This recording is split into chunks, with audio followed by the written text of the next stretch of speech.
Halo semuanya, video kali ini kami dari kelompok 3 Kombistek ingin menjelaskan materi tentang pola komunikasi dan jenis komunikasi. Nah, sebelumnya teman-teman semua udah pada tahu belum nih, apa sih definisi dari komunikasi itu? Kalau belum tahu, simak video ini ya teman-teman. Komunikasi adalah proses penyampaian informasi, ide, atau pesan dari satu pihak ke pihak lain melalui berbagai saluran atau media dengan tujuan untuk mencapai kesepakatan, memahami, atau mempengaruhi. Nah, dari pengertian tadi, kita dapat mengetahui bahwa tujuan dari komunikasi yaitu menciptakan kesepahaman, menyampaikan informasi, memengaruhi sikap dan perilaku, membangun hubungan, memecahkan masalah, dan juga membangun identitas dan citra. For your information, ternyata komunikasi juga punya pola dan jenis loh teman-teman. Kalau mau tahu pola dan jenisnya, tetap simak penjelasan berikut ya. Selanjutnya, hari ini kita akan bahas pola komunikasi linier dan interaksional. Komunikasi linier adalah komunikasi satu arah, di mana pengirim menyampaikan pesan tanpa adanya umpan balik langsung dari penerima. Contohnya seperti iklan di TV, pengumuman di radio, atau guru yang menjelaskan tanpa adanya interaksi dengan siswa. Model ini sering digunakan untuk menyampaikan informasi secara cepat dan luas. Sedangkan komunikasi interaksional bersifat dua arah. Artinya, pengirim dan penerima saling berinteraksi dan memberi umpan balik. Misalnya saat kita ngobrol dengan teman, wawancara kerja, atau diskusi di kelas. Model ini lebih efektif karena memungkinkan adanya klarifikasi dan pemahaman yang baik. Untuk ciri-ciri komunikasi linier, yang pertama itu bersifat satu arah, tidak ada interaksi langsung dari penerima. Untuk ciri dari komunikasi interaksional, yang pertama itu bersifat dua arah, ada interaksi timbal balik, dan penerima dapat memberi umpan balik atau feedback kepada pengirim. Bedanya, komunikasi linier hanya mengalir satu arah, sedangkan komunikasi interaksional melibatkan respon dari kedua pihak. Jadi, komunikasi linier mengalir satu arah, sedangkan komunikasi interaksional melibatkan respon dari kedua belah pihak. Nah, itu dia penjelasan dari pola komunikasi linier dan interaksional. Selanjutnya kita bahas pola komunikasi transaksional dan hierarki. Pola komunikasi transaksional adalah bentuk komunikasi yang terjadi antara dua pihak atau lebih dengan tujuan tertentu, seperti melakukan transaksi atau pertukaran informasi. Contohnya, seperti negosiasi kontrak, percakapan tatap muka, panggilan telepon, sesi obrolan, dan panggilan Skype.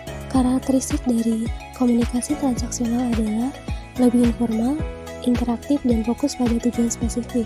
Sedangkan jenisnya ada komunikasi layanan pelanggan, komunikasi transaksi jual beli, komunikasi negosiasi. Selamat pagi, dengan saya Fufa. Ada tambahan lagi, Mbak? Nggak ada. Kartu akunnya ada? Sekalian daftar hanya 15.000, nanti dapat hadiah langsung. Total belanjanya 32.000, sekalian tambah kurmanya. Awalnya harga 20.000, Mbak, sekarang hanya 10.000. Total belanjanya 18.400 rupiah. Saya terima uangnya 20, sekalian digenapi 6.000 biar dapat satu stem. Untuk uangnya 20.000, Mbak ya. Ada kembalian 1.800, untuk 300-nya berkenan didonasikan untuk sekolah impian. Kalau berkenan silakan ditekan yes, kalau tidak tekan no.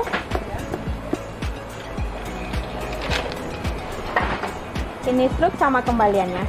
Pola komunikasi hierarki adalah bentuk komunikasi yang terjadi dalam struktur organisasi di mana informasi mengalir dari atas ke bawah. Contohnya adalah CEO yang memberikan arahan ke manajer dan manajer kemudian memberikan arahan ke karyawan. Untuk karakteristiknya yaitu biasanya formal, terstruktur, dan mengikuti jalur komando. Untuk jenisnya ada komunikasi ke bawah, komunikasi ke atas, dan komunikasi lateral. Itu dia materi tentang pola komunikasi. Selanjutnya kita beralih ke jenis komunikasi.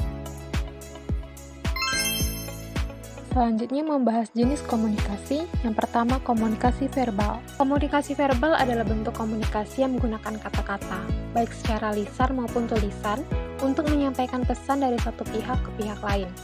Komunikasi ini dapat terjadi secara langsung maupun tidak langsung. Komunikasi verbal sangat bergantung pada bahasa yang digunakan, termasuk pilihan kata, intonasi, serta kejelasan penyampaian agar pesan itu dapat diterima dan dipahami dengan baik oleh penerima. Ciri komunikasi verbal. Yang pertama, menggunakan kata-kata sebagai media utama. Yang kedua, bisa dilakukan secara lisan atau tulisan. Yang ketiga, memungkinkan komunikasi yang lebih jelas dan struktur. Yang keempat, dapat bersifat formal seperti pidato atau presentasi, atau bersifat informal seperti percakapan sehari-hari. Lalu yang kelima, dipengaruhi oleh tata bahasa, intonasi, dan konteks situasi. Contoh komunikasi verbal ada percakapan antara dua orang, pidato atau presentasi di depan umum, pengajaran di kelas oleh guru, telepon atau video call, ataupun surat email atau pesan teks. 당장 나와.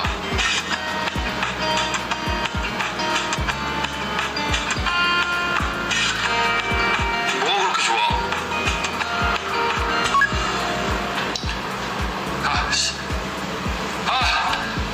이거 아닌데. 뭐가 아닌데?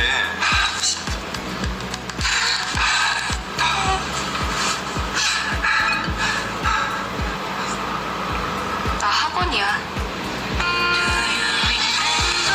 Video tersebut merupakan contoh kasus komunikasi verbal dalam drama Korea, di mana dalam salah satu scene drama Korea tersebut terdapat seorang aktor yang sedang mengobrol dengan temannya secara langsung sambil mengirim pesan teks kepada kekasihnya. Hal ini tuh menunjukkan bahwa dua bentuk komunikasi verbal terjadi secara bersamaan, yaitu komunikasi verbal secara lisan dan komunikasi verbal secara tidak langsung. Jenis komunikasi yang kedua yaitu jenis komunikasi nonverbal. Komunikasi nonverbal adalah bentuk komunikasi yang tidak menggunakan kata-kata, melainkan menggunakan ekspresi wajah, gestur tubuh, kontak mata, nada suara, dan juga elemen visual lainnya untuk menyampaikan pesan. Komunikasi ini seringkali terjadi secara spontan dan dapat memberikan makna tambahan atau bahkan menggantikan komunikasi verbal. Dalam banyak situasi, komunikasi nonverbal lebih kuat dalam menyampaikan emosi dan sikap dibandingkan dengan kata-kata. Untuk ciri-ciri komunikasi nonverbal, yang pertama, tidak menggunakan kata-kata melainkan bahasa tubuh dan simbol. Kedua, bisa terjadi secara sadar maupun tidak sadar. Ketiga, seringkali bersifat universal tetapi juga dipengaruhi oleh budaya. Yang keempat, mendukung atau bahkan menggantikan komunikasi verbal. Dan yang kelima, dapat memperjelas atau mengubah makna pesan yang disampaikan secara verbal. Beberapa contoh komunikasi nonverbal itu ada senyuman untuk menunjukkan keramahan, anggukan kepala sebagai tanda setuju, tatapan mata yang tajam untuk menunjukkan ketegasan, jabat tangan erat sebagai tanda kepercayaan diri, dan pakaian rapi untuk mencerminkan profesionalisme. What are you doing? Sometimes, princess. Sometimes you just have to take a risk.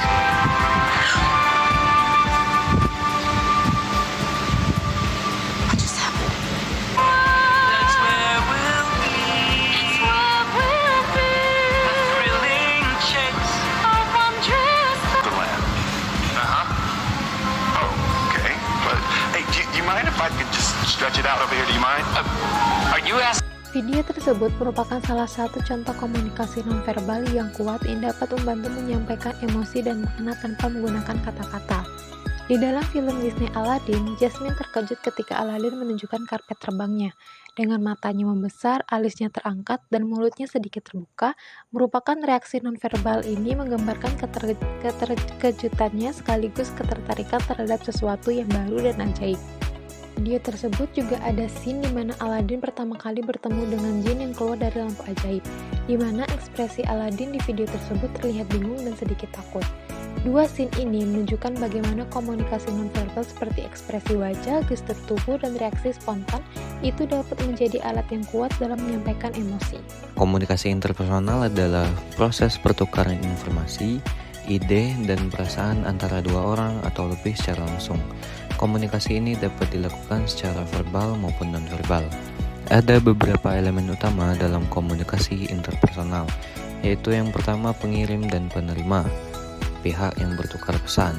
Yang kedua pesan, informasi yang dikomunikasikan. Yang ketiga saluran, media yang digunakan seperti lisan atau tulisan. Yang keempat umpan balik, respon yang diberikan penerima terhadap pesan. Yang kelima konteks, situasi atau lingkungan komunikasi. Dalam kehidupan sehari-hari, komunikasi interpersonal sangat penting, baik dalam dunia kerja, pertemanan, maupun keluarga. Dengan komunikasi yang baik, kita dapat membangun hubungan yang lebih harmonis dan produktif. Contoh kasus, ada pasangan suami istri di mana suami pulang kerja dalam keadaan lelah, sementara istri merasa kesal karena suaminya tidak langsung membantunya di rumah. Jika istri langsung berkata dengan nada tinggi, maka suami bisa merasa disalahkan dan terjadi pertengkaran. Namun, jika istri menggunakan komunikasi interpersonal yang baik, ia bisa mengatakan dengan cara yang lembut, suami tidak merasa disalahkan dan mereka bisa mencari solusi bersama. Dari contoh ini, kita bisa melihat bahwa komunikasi interpersonal yang baik membantu menghindari konflik dan memperkuat hubungan. Komunikasi kelompok adalah proses pertukaran informasi, ide, atau pesan yang terjadi antara 3 orang atau lebih dalam suatu kelompok dengan tujuan tertentu. Komunikasi ini sering terjadi dalam tim kerja, organisasi, komunitas, hingga lingkungan sosial lainnya. Komunikasi kelompok dapat dibagi menjadi 2 jenis. Yang pertama, komunikasi kelompok formal yang terjadi dalam struktur yang jelas, seperti rapat perusahaan atau diskusi akademik. Dan yang kedua, komunikasi kelompok informal, terjadi secara santai seperti diskusi dalam kelompok pertemanan atau komunitas hobi. Contoh kasus, ada sebuah tim kerja di perusahaan yang bertugas menyusun strategi pemasaran produk baru. Dalam rapat, setiap anggota menyampaikan ide mereka. Salah satu anggota, A misalnya, merasa idenya kurang dihargai karena anggota lain cenderung mendominasi diskusi. Jika komunikasi kelompok tidak berjalan dengan baik, anggota A mungkin akan merasa frustasi dan tidak lagi berkontribusi secara aktif. Namun, jika pemimpin rapat menggunakan komunikasi yang baik dengan mengatakan yang baik, maka komunikasi menjadi lebih terbuka. Setiap anggota merasa dihargai dan keputusan yang diambil lebih optimal. Komunikasi kelompok yang efektif sangat penting dalam berbagai aspek kehidupan, baik dalam dunia kerja, organisasi, maupun pergaulan sosial. Dengan mendengarkan, menghargai pendapat orang lain, dan menjaga keterbukaan, kita dapat mencapai tujuan kelompok dengan lebih baik. Terima kasih, semoga bermanfaat. Selanjutnya saya akan menjelaskan tentang komunikasi organisasi dan komunikasi massa. Dua jenis komunikasi ini memiliki peran penting dalam kehidupan kita, baik di tempat kerja maupun di masyarakat luas. Mari kita bahas satu persatu. Yang pertama ada komunikasi organisasi. Komunikasi organisasi adalah proses pertukaran informasi dalam suatu organisasi, baik itu perusahaan, institusi, pendidikan, atau komunitas tertentu. Komunikasi ini membantu koordinasi pengambilan keputusan serta membangun budaya organisasi yang kuat. Ciri-ciri komunikasi organisasi. Yang pertama, terstruktur. Kemudian dengan aturan dan hierarki yang jelas, bisa bersifat formal maupun informal. Kemudian menggunakan berbagai saluran seperti rapat, email, memo, atau platform komunikasi internal. Contoh komunikasi organisasi yaitu seorang manajer yang memberikan instruksi kepada timnya melalui email. Kemudian ada juga rapat koordinasi antara pimpinan dan staf untuk membahas strategi bisnis. Yang kedua ada komunikasi massa. Berbeda dengan komunikasi organisasi yang bersifat internal. Komunikasi massa adalah penyebaran informasi ke khalayak luas melalui media massa seperti televisi, radio, surat kabar, dan internet. Ciri-ciri komunikasi massa yaitu bersifat satu arah dan menjangkau banyak orang. Kemudian menggunakan media sebagai perantara dan juga sumber pesan biasanya dari lembaga atau individu yang berpengaruh. Contoh komunikasi massa yaitu sebuah berita nasional yang disiarkan di TV. Kemudian ada juga kampanye iklan produk yang muncul di media sosial dan billboard. Kesimpulan, dari penjelasan tadi, kita bisa melihat bahwa komunikasi organisasi lebih fokus pada pertukaran informasi dalam suatu kelompok atau institusi. Sedangkan komunikasi massa menyebarkan pesan ke audiens yang lebih luas melalui media. Keduanya sangat penting dalam kehidupan kita, baik dalam lingkungan kerja maupun sebagai bagian dari masyarakat yang terus berkembang dengan teknologi komunikasi. Demikian penjelasan dari kelompok kami tentang pola komunikasi dan jenis komunikasi. Semoga bermanfaat. Terima kasih.